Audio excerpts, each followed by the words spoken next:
اعوذ باللہ من الشیطان الرجیم بسم اللہ الرحمن الرحیم الحمد للہ وحدہ والصلاة والسلام علی من لا نبی بعدہ اللہم اعنی علی ذکرک و شکرک و حسن عباداتک آمین۔ سورہ لیل کا مطالعہ کریں گے انشاءاللہ۔ واللیل اذا یغشی، قسم ہے رات کی جب یہ چھا جائے۔ اب اللہ رب العزت قسم کھا رہے ہیں رات کی جب یہ چھا جائے۔ آپ اور میں قسم کھاتے ہیں کہ اس لیے کہ سننے والا یقین کر لے۔ تو آپ اور میں سب سے بڑی قسم کھاتے ہیں تو کس چیز کی کھاتے ہیں؟ اللہ کی قسم کھاتے ہیں۔ اب اللہ تعالیٰ تو خود سب سے بڑی ذات ہیں، تو اللہ تعالیٰ اس چیز کی قسم کھا رہے ہیں کہ کوئی انسان، ذی شعور انسان، جس چیز کو جھٹلا ہی نہ سکے۔ جس طرح یہ بات سچ ہے نا کہ ابھی دن ہے تو ابھی رات آ جائے گی، تو اللہ تعالیٰ فرماتے قسم ہے رات کی جب یہ چھا جائے۔ والنہار اذا تجلی، اور قسم ہے دن کی جب وہ روشن ہو۔ کہ جس طرح یہ بات سچ ہے تو اللہ تعالیٰ بھی جو بات فرمانا چاہتے ہیں وہ بھی اسی طرح سچ ہے۔ وما خلق الذکر والانثی، اور جو اللہ تعالیٰ نے نر اور مادہ پیدا کیا ہے ان سب کی چیزوں کی اللہ تعالیٰ قسم کھاتے ہیں کہ جو بات اللہ تعالیٰ فرمانا چاہ رہے ہیں وہ بھی اسی طرح سچ ہے۔ اب تمام یہ انسان ہے، مرد ہے، عورتیں، یہ جوڑا جوڑا اللہ نے پیدا کیا۔ اسی طرح حیوانات کے اندر بھی اللہ تعالیٰ نے جوڑے جوڑے پیدا کیے۔ اسی طرح کیڑے مکوڑے کے اندر بھی اللہ نے جوڑے جوڑے پیدا کیے۔ اسی طرح اللہ تعالیٰ نے درختوں کے اندر بھی جوڑے جوڑے پیدا کیے، پھولوں کے اندر بھی اللہ نے جوڑے جوڑے پیدا کیے۔ پھر اسی طرح آپ الیکٹریسٹی میں دیکھیں کہ نیگیٹو اور پازیٹیو، اس میں بھی اللہ نے جوڑا جوڑا پیدا کیا۔ پھر اسی طرح آپ نیوٹرون اور پروٹون، اس کے اندر بھی اللہ نے جوڑے جوڑے پیدا کیے۔ یعنی ہر چیز، ہر شے کی اللہ تعالیٰ قسم کھا کے فرماتے ہیں اِنَّ سَعْيَكُمْ لَشَتَّىٰ، کہ تمہاری کوشش بالکل مختلف ہے۔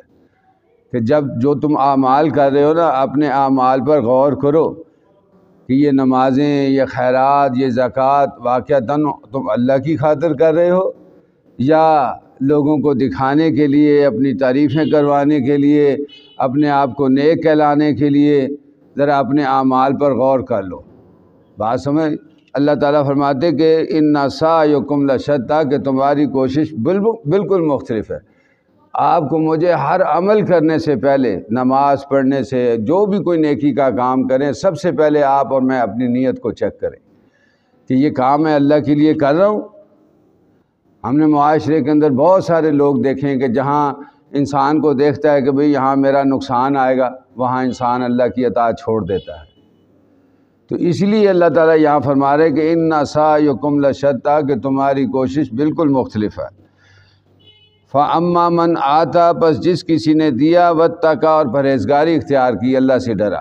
اب جو اللہ تعالیٰ نے مال دے رکھا ہے، جس کسی نے اللہ تعالیٰ کی راہ میں خرچ کیا اور اللہ سے ڈرتے ہوئے خرچ کیا، یعنی پرہیزگار اللہ سے ڈرتے ہوئے اللہ کی راہ میں خرچ کیا، وَصَدَّقَ بِالْحُسْنَىٰ، اور اس نے تصدیق کیا اچھی بات کو، کہ جو ہی اللہ اور اللہ کے رسول کی بات آئی اس نے فوراً اس کو اپنا لیا، اس نے تصدیق کیا اللہ تعالیٰ کی اچھی بات کو۔ فَسَنُيَسِّرُهُ لِلْيُسْرَىٰ، عن قریب ہم، اللہ تعالیٰ فرماتے ہیں عن قریب ہم اس کے لیے آسانیاں آسان فرما دیں گے۔ یعنی جتنی بھی وہ مشکلات کے اندر ہوگا، اللہ تعالیٰ ساری مشکلات سے اللہ تعالیٰ اس کو نکال کر آسانیوں والے راستے پر، کشادگی والے راستے پر اللہ لے آئیں گے۔ وَأَمَّا مَنْ بَخِلَ، اور جس کسی نے بخل کیا کہ جو اللہ نے مال دیا اور وہ اللہ کی راہ میں خرچ نہیں کر رہا، جس کسی نے بخل کیا، وَاسْتَغْنَىٰ، بے پرواہی کی، اسے پرواہی کوئی نہیں، حی علی الصلاۃ، آؤ نماز کے لیے آؤ، حی علی الفلاح، آؤ کامیابی کے لیے آؤ۔ اب اسے پرواہی کوئی نہیں کہ 5 ٹائم اللہ بلا رہے ہیں نماز فرض کے لیے اور وہ بیٹھے ہوئے ہیں اپنی دکانوں کے اوپر، اپنے آفس کے اندر، ان کو نماز کی پرواہی کوئی نہیں۔ اسی طرح زکوٰۃ فرض ہے سال بعد، اور سال بعد اس کو زکوٰۃ دینے کی اس کو پرواہی کوئی نہیں۔ اسی طرح ماں باپ کے ساتھ حسن سلوک کا حکم ہے، اور اس کے ماں باپ کے ساتھ حسن سلوک کی کوئی پرواہ ہی نہیں. اسی طرح ہمسایوں کے ساتھ، اسی طرح یتیم و مساکین کے ساتھ حسن سلوک کا حکم ہے، اسے پرواہ ہی کوئی نہیں. وَأَمَّا مَنْ بَخِلَ، جس کسی نے بخل کیا، وَاسْتَغْنَىٰ، بے پرواہی کی، وَكَذَّبَ بِالْحُسْنَىٰ، اور اس نے جھٹلایا اچھی بات کو. اب اللہ تعالیٰ کی بات سنی اور اپنانے کی بجائے اس نے ریجیکٹ کر دی، نہیں اپنایا اس کو. فَسَنُيَسِّرُهُ لِلْعُسْرَىٰ، ان قریب ہم ان کے لیے دشواریاں آسان کر دیں گے. پھر ایسا شخص جو ایسے عمل کرے گا، اللہ تعالیٰ اس کو مصیبتوں کے اندر گرفتار کر دیں گے. ایک پریشانی سے نکلے گا، دوسری پریشانی میں پھنس جائے گا، دوسری پریشانی سے نکلے گا، تیسری پریشانی میں پھنس جائے گا. ان قریب اللہ تعالیٰ اس کے لیے دشواریاں آسان کر دیں گے. جتنا مرضی اس کے پاس پیسہ ہو، جتنی مرضی اس کے پاس محلات ہوں، لیکن وہ پریشانیوں کے اندر گرفتار ہوگا. یہ اللہ کا اصول ہے. وما یغنی، اور نہ کام آیا عنہ اس سے مالہ، اس کا مال، اذا تردہ، جب وہ نیچے گرا. اب جس وقت اللہ تعالیٰ کے اس نے حکم توڑنے شروع کیے، تو جب اللہ تعالیٰ کی گرفت آتی ہے، جب اللہ تعالیٰ کی پکڑ آتی ہے، تو کوئی بھی چیز اس کے کام نہ آئی. جس طرح آپ دیکھیں کہ ابو لہب، اس نے حالانکہ حضور صلی اللہ علیہ وسلم کا رشتہ دار تھا، لیکن اس نے اطاعت نہیں کی، اس نے اللہ کی بات کو جھٹلایا، تو اس کا کچھ بھی کام نہیں آیا. نہ اس کی اولادیں کام آئی، نہ اس کا مال اس کے کام آیا جب اللہ تعالیٰ کی گرفت آئی. تو اللہ تعالیٰ فرماتے پس نہ کام آیا اس کا مال جب وہ نیچے گرا. ان علینا للہدیٰ، بے شک ہمارے ہی ہاتھوں میں ہدایت ہے. کہ اگر آپ کو مجھے ہدایت چاہیے، سیدھا راستہ چاہیے، تو کس سے مانگنا ہے؟ اللہ تعالیٰ سے. اور یہی بات نبی کریم صلی اللہ علیہ وسلم بھی نماز میں کہتے تھے، اہدنا الصراط المستقیم، یا اللہ مجھے سیدھا راستہ دکھا. تو کون ہے دکھانے والا؟ اللہ تعالیٰ.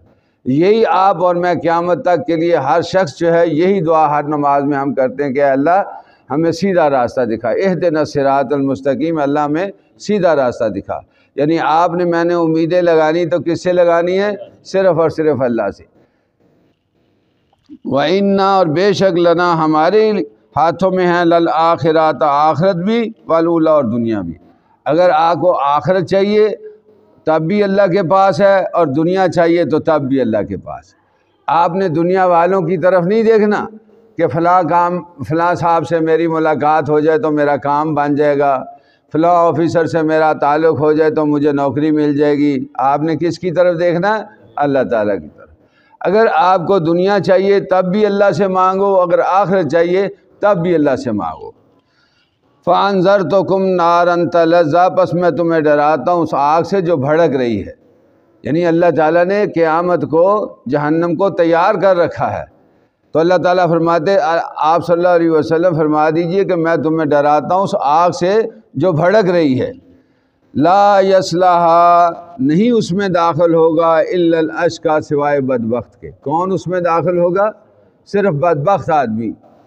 اب یہ بدبخت ہے کون؟ اللہ تعالیٰ خود ہی فرما رہے ہیں، الذی، وہ جس نے کذب، جھٹلایا، وتولی، اور منہ پھیر کے چلا گیا. یہ ہے بدبخت لوگ کہ آپ نے اس کو اللہ کے رسول کی بات اس کے آگے رکھی، اس نے اپنانے کی بجائے منہ موڑا اور چل پڑا. اللہ کی بات کو نہیں مانا اور منہ موڑ کے چل پڑا. یہ بدبخت ہے.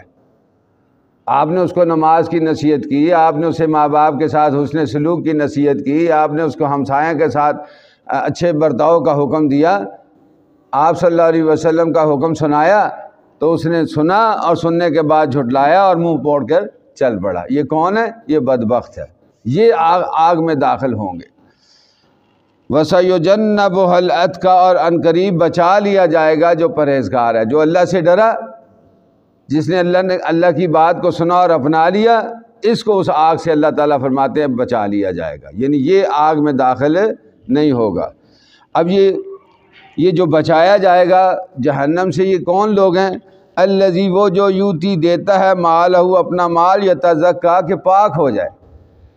یعنی وہ زکوٰۃ نکالتا ہے تو صرف اس لیے نکالتا ہے کہ اگر میں نہ نکالوں گا تو میرا مال پاک نہیں ہوگا. تو مجھ پر زکوٰۃ فرض ہے تو میں نے ہر قیمت پہ دینی ہے.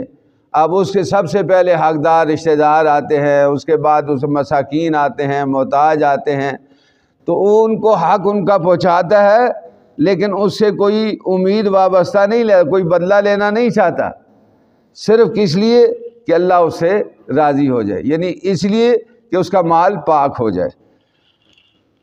وَمَا لِأَحَدٍ عِندَهُ، اور نہیں اس کے پاس، کسی کے پاس، من نعمت، کوئی نعمت تجزا کے بدلہ دے، یعنی جس پر وہ خرچ کرتا ہے تو اس لیے خرچ نہیں کرتا کہ آج میں اس کو دے رہا ہوں تو کل یہ میرے کام آئے گا، اس لیے خرچ نہیں کرتا۔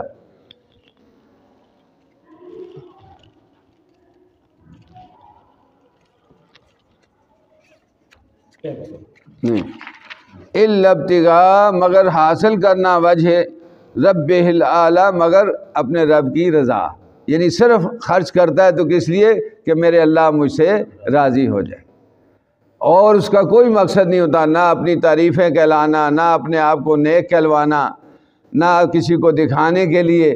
خرچ کرتا ہے تو کس لیے کہ میرا مال پاک ہو جائے۔ اگر یہ میرا مال ہے، میرا مال اس صورت میں ہے کہ اگر میں اس کو 2.5% جو زکوٰۃ اللہ نے فرض کی ہے، میں ہر حال میں اس کو ادا کروں گا تو میرا مال پاک ہوگا، ورنہ ناپاک ہوگا۔ تو یہ حقداروں کو حق ان کا پہنچایا جائے، بات سمجھ آ گئی؟ تو اس لیے خرچ کرتا ہے کہ میرے رب مجھ سے راضی ہو جائیں۔ وَلَسَوْفَ يَرْضَىٰ، اور عنقریب ایسا شخص جو ہے وہ اللہ سے راضی ہو جائے گا، جو ایسے عمل کرتا ہوا دنیا سے لوٹے گا تو قیامت والے دن اللہ تعالیٰ اس کو جنت کی نعمتوں سے نوازیں گے اور عنقریب وہ راضی ہو جائے گا انشاءاللہ۔ اللہ سے دعا اللہ ہمیں ان لوگوں میں سے کریں۔ وآخر دعوانا ان الحمد للہ رب العالمین۔